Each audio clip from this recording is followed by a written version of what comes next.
Vamos então analisar aqueles métodos que ficaram para depois, e o depois é agora, né?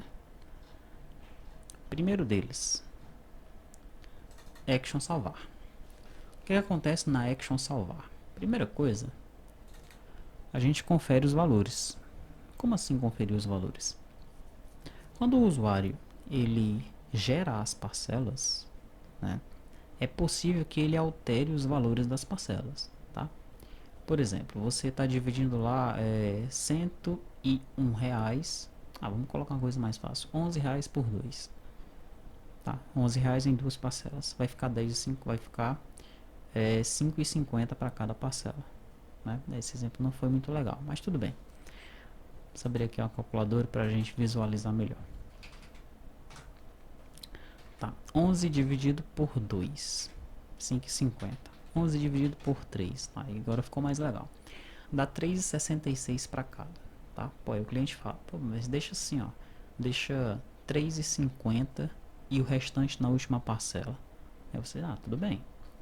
3,50 vezes 3 daria 10,50. Então vai sobrar 50 centavos na última parcela, né? Então vai ser 3,50 na primeira, mais 3,50 na segunda, mais 4 na terceira para fechar os R$ 11. Mas digamos que o usuário lá faça uma barbeiragem e erre nisso daí. Então como é que a gente verifica a soma dessas parcelas? Através desse método aqui, conferir valores. Isso foi um to-do que ficou no contas a pagar e aqui a gente já implementou. Então, conferir valores deu problema, conferir valores ele retorna um booleano. Né? Vamos logo analisar esse método aqui, conferir valores. Ora, primeiro o que é que eu faço? Eu já retorno um true aqui, a princípio, e aqui eu tenho um soma de parcelas. Né? Daí eu varro o meu cliente dataset parcela receber, que é o daquela grid interna, e vou somando as parcelas aqui. Ó. Tranquilo? No final, o que é que eu faço? Ó, a soma das parcelas está diferente do edit valor a receber? Se tiver, retorne falso. Tá? Se tiver igual, ele já vai retornar um true aqui em cima. Voltando então aqui para o método salvar, conferir valores. Deu erro? Deu problema? O valor está diferente? Vai dar erro aqui, vai dar um foco, vai setar o foco no grid de parcelas. Se não, né, se for verdadeiro, ele vem para cá. Aqui eu instancio o meu lançamento a receber e vou setando os dados dele. ID do cliente, ID do documento origem, ID da natureza financeira, quantidade de parcela, valor total, valor a receber, data do lançamento, primeiro vencimento. E agora eu populo a lista com as parcelas. Eu crio uma lista de parcelas aqui, ó. Tá? A lista parcelas é um object list do tipo parcela receber VO. Eu varro então o meu CDS parcela receber e vou populando a minha lista, tá? Com os dados aqui que estão lá no CDS, ok? Depois disso, eu faço um teste. A operação é 1, a operação é 1 quando eu estou inserindo. Se a operação for 1, eu chamo o método insere do lançamento receber controller. A operação é 2, se a operação for 2, eu estou alterando.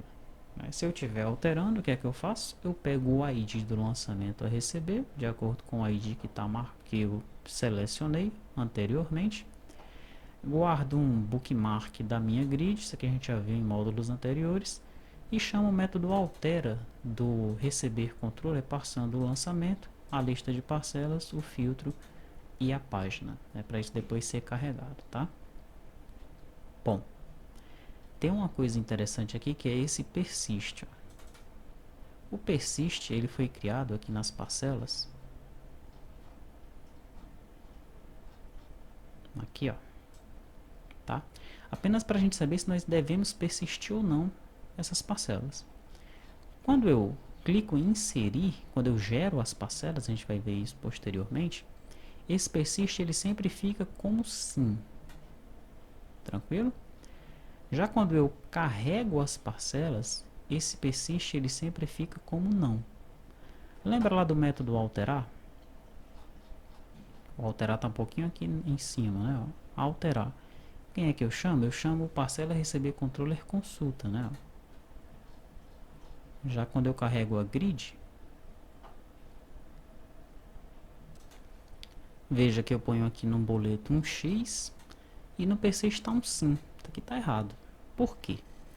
Porque quando eu carregar as parcelas lá na minha grid, no método de alterar, né, eu não quero já alterar aquelas parcelas, elas não estão alteradas ainda, tá? Então eu vou colocar um não aqui no persist. Cliquei no botão alterar, daquele lançamento. Se ele tiver 20 parcelas, aquelas 20 parcelas elas serão carregadas aqui, mas a opção persist vai estar como não. Por quê? Porque elas não foram alteradas. Pode ser que o usuário ele queira alterar apenas uma informação aqui de cima, tá? Pô, eu errei a natureza financeira. Acertou a natureza financeira, confirmou? Tranquilo. Ele vai alterar apenas o registro do lançamento. Vai passar alguma parcela para ser alterada lá no servidor? Não. Agora, se ele vier aqui nas parcelas e alterar alguma coisa, aí sim, nesse momento, observe o que acontece. Essa grid está vinculada a quem? Ao parcela receber, né? Então, ao alterar lá no meu data module CDS parcela receber, ele tem um evento, o evento after edit. Aí sim, no after edit o persist passa a ser sim. Legal? Então, como o persist passa a ser sim, quando eu estiver salvando, eu vou fazer esse teste aqui, olha. O persist é sim. Se ele for sim, essa parcelinha aqui vai ser inserida na lista de parcelas, que vai ser enviada tanto para o método insere quanto para o método altera, tá? O método altera na situação de número 2. É evidente que no método insere, a lista de parcelas, todas elas vai ter o persist sim, porque eu acabei de inserir aquelas parcelas, né? Então, estou incluindo um novo lançamento. Tem 20 parcelas, as 20 parcelas estão com o persist sim. Então, nesse momento, o insere aqui vai com um lançamento a receber e com uma lista com 20 parcelas. Confirmei. Depois eu precisei alterar, errei a natureza financeira. Quando eu clicar em confirmar de novo, o persist das 20 parcelas vai estar não. É porque eu estou alterando e quando eu peço para alterar, que eu carrego a lista de novo, o persist está não. Tá? O que é que ele vai enviar então para o método altera? Ele vai enviar um lançamento a receber alterado e vai enviar uma lista de parcelas vazia, né? Porque o meu persist vai estar como não. Tranquilo? Perfeito. Então, vi como é que funciona aqui o método action salvar, né? Vamos um pouco mais para baixo.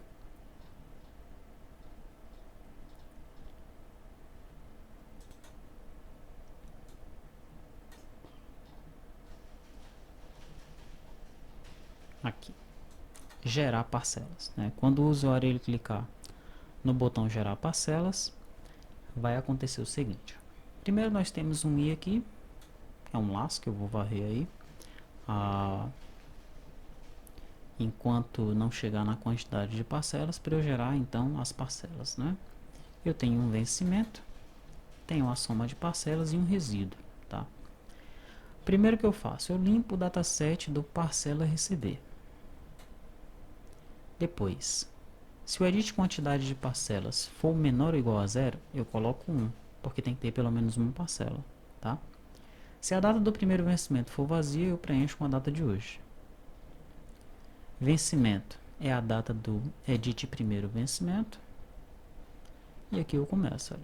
Enquanto não chegar de 1 até o número de parcelas, append no CDS parcela receber. O número da parcela é o i, vai começar de 1. Data de emissão é a data de hoje. Data de vencimento é a data do vencimento aqui, mais 30 vezes i. Observe se isso aqui está certo ou não, tá? Eu não coloquei tudo, ok? Mas se você for esperto, você já vai colocar isso aqui como um bug lá, tá? Que bug é? Observe bastante para você ver. Desconto até. Eu tenho aqui um dat to str, a data de hoje. Também estou colocando a data de hoje nesse desconto até. E aqui tem um tudo, depois a gente vê qual é. Tenho aqui o valor.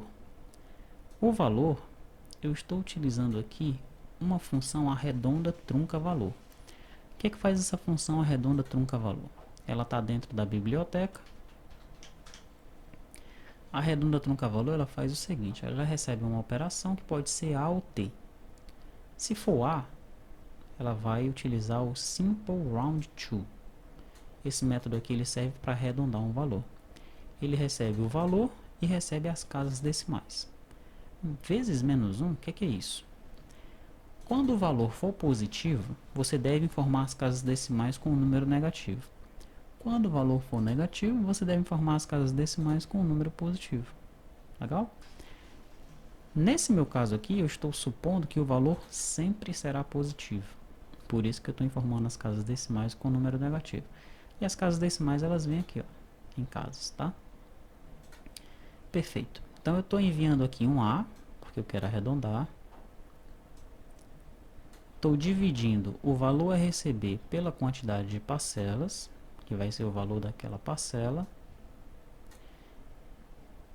Vai passar aqui como valor, ó, tá? E em casas, quantas casas decimais vão existir?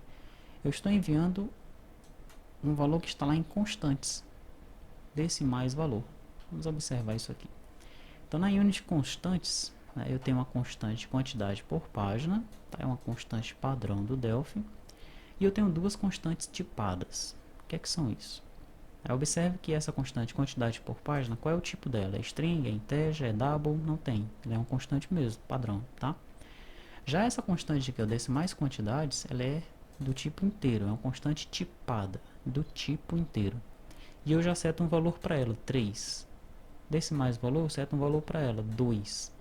Eu estou imaginando aqui que as decimais para valor no meu sistema sempre vão ser 2. Mas como essa é uma constante tipada, eu posso alterar o valor dessa constante no meu sistema. Né? Para que existam constantes tipadas no meu sistema, eu utilizo essas diretivas aqui, ó. Writable const on e writable const off, tá? Perfeito. Então, estou dizendo assim, ó, faça o seguinte, arredonde o valor a receber dividido pelas quantidades de parcela em duas casas decimais. É isso que está acontecendo aí. Depois disso, eu coloco persiste sim, é evidente, porque eu estou inserindo uma parcela, ela vai ter que ser persistida. E no boleto eu já marco como um X, tá? Porque esse boleto eu quero que ele seja impresso, a princípio, né? Gravo aquela informação no CDS parcela receber e já vou somando as parcelas aqui, ó. No final das contas, eu pego o valor a receber e diminuo pela soma das parcelas, porque eu fui arredondando aqui, vai ficar um resíduozinho aí, a menor ou a menor. A menor ou a maior, né? Esse resíduo eu armazeno nessa variável, edito o valor do CDS parcela a receber. Por que edito o valor? Porque esse resíduo ele vai ser lançado na última parcela, tá? Como eu acabei de fazer um laço aqui, eu estou na última parcela. Pego então esse valor, edito, né? Somo o valor atual com o valor do resíduo, tá? Então vamos dizer que o valor atual seja R$3. Se o resíduo for 2 centavos, vai ficar 3,02. Se o valor atual for R$3 e o resíduo for menos 1 centavo, né, o resíduo foi negativo, vai ficar 2,99 aí na última parcela. Então sempre que vai ser alterado aqui para a gente é a última parcela. Tranquilo? É assim que funciona para eu gerar as parcelas. O conferir valores nós já vimos como é que funciona. Vamos ver então como é que eu faço para emitir os boletos. É uma outra action, né? Eu já crio lá aquele título que a gente viu lá no demo do ACBR.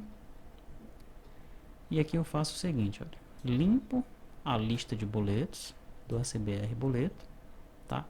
O banco eu estou setando como 1, Banco do Brasil. O cedente eu estou colocando o nome da T2TI. Daí eu vou para o primeiro registro da minha parcela a receber e faço um laço aqui nas minhas parcelas, né? Se o campo boleto tiver marcado com X, eu crio um título na lista. E o que é que eu faço com esse título que acabou de ser criado na minha lista? Eu seto os parâmetros dele aqui, olha. Local de pagamento, o vencimento, eu já pego a data de vencimento, data do documento, número, espécie, aceite, data de processamento, o valor do documento, já pego lá do valor, nome do sacado, já estou pegando do edit nome cliente, e aqui todas as informações do sacado. tá? Valor de abatimento, data de abatimento, ok? Veja que nessa parte eu tenho 3 to-dos, né? Os to-dos a gente vai ver depois. No final das contas, eu adiciono as mensagens padrões, vou para o próximo registro, porque eu quero fazer isso com tantas parcelas que existam lá, com o X marcado no campo boleto. Depois eu gero o PDF, tá? Depois que eu gero o PDF, eu utilizo esse códigozinho aqui, olha, para exibir o PDF já na tela. Tranquilo? Então é isso, é assim que funciona a nossa geração de boletos. É evidente que ela vai ser evoluída, né? Porque isso aqui está tudo estático. Mas os to-dos servem exatamente para isso, né? Para saber de onde é que nós vamos pegar esses dados, para que esses dados eles não fiquem estáticos, tá?